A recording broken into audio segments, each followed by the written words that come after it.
The story of Robert de Villa. You know who that is? No, you don't, because I do. 3 months ago, I gave khutbah in Fort Worth. I haven't been to that masjid in 4 or 5 years, and they invited me for some reason, and I went. And I gave khutbah there. My khutbah was about dua.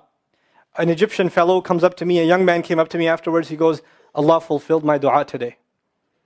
And I said, what's your dua? He said, my dua was that Nouman Ali Khan should meet Robert de Villa.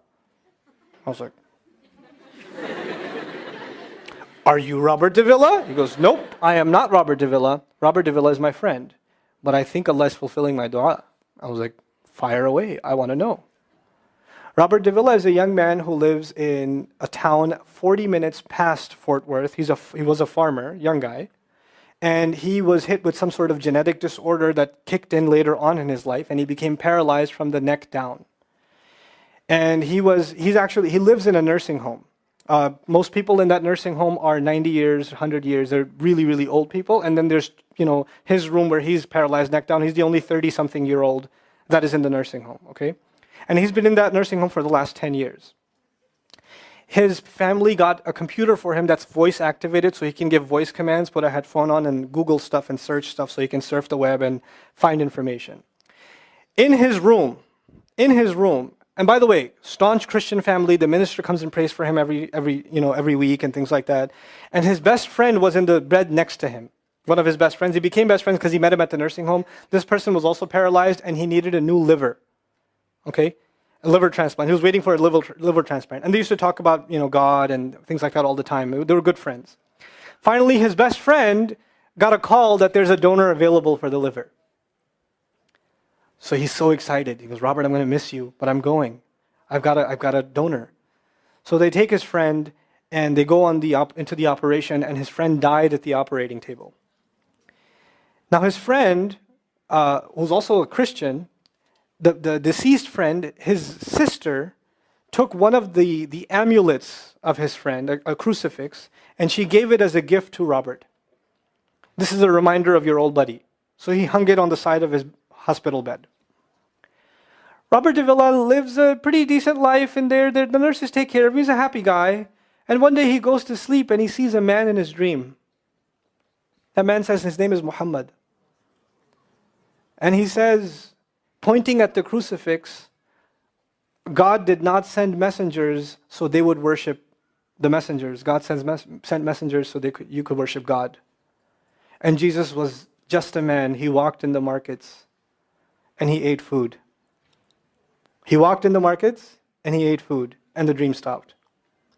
He only knows that Jesus was just a man. He knows there's a man named Muhammad that said that to him. He said that messengers came so people could worship God and not the messengers. This is all he knows. So he starts Googling Muhammad. He finds Islam.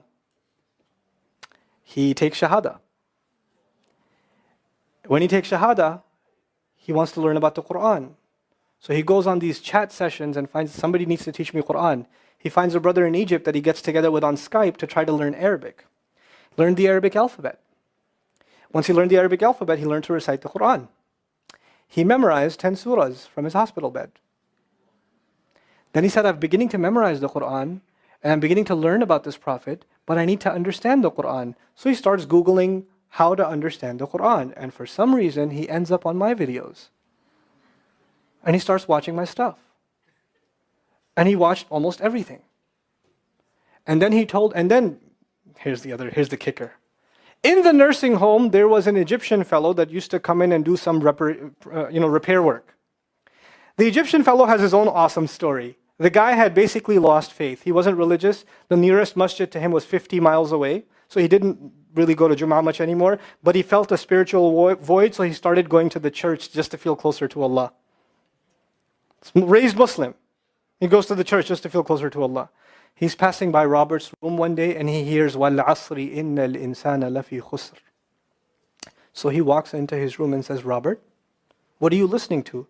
Robert says, nothing. That was me. And the guy says, you're Muslim? He goes, yeah, I became Muslim. And now this friend is in shock. How does Allah guide someone in the middle of Churchtown, USA, in a nursing home, with a crucifix on the side of his bed that he doesn't even have the physical strength to move. And the guy himself says, I want to come back to Allah. So he tells him about his, the friend he found online, Nouman Ali Khan. So the Egyptian fellow starts watching my videos. And then he says, I wish I could meet him one day.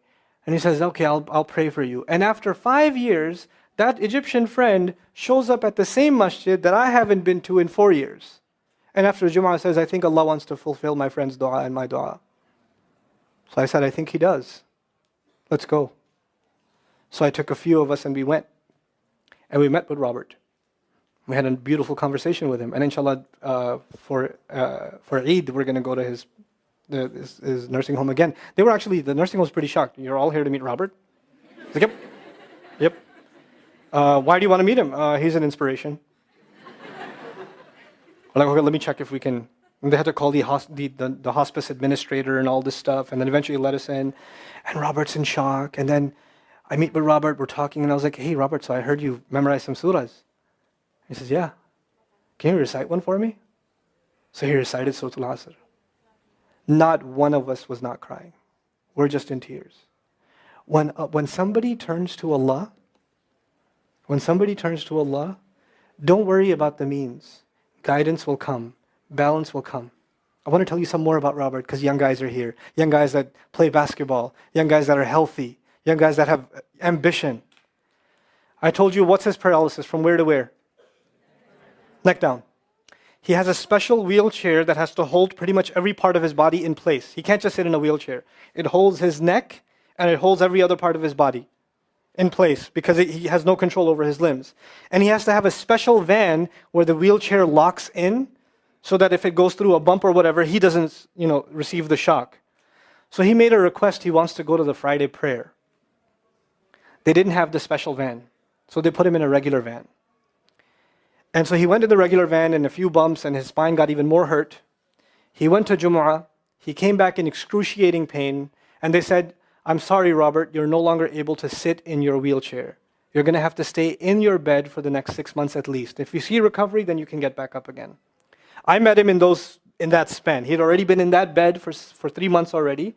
And the reason he was in that bed is he went to the Jummah prayer. And he told me about the Jummah prayer. He said, I've never felt more peace in my life than I was in that masjid. And you know what I'm going to do, Brother Nouman? When I can sit in my chair again, I'm going to go to Jummah. I'm going to go to the masjid because I've never felt like that before. There's someone who has nothing but control over his mouth and his eyes. And he says, I only find peace in the masjid. And here we are.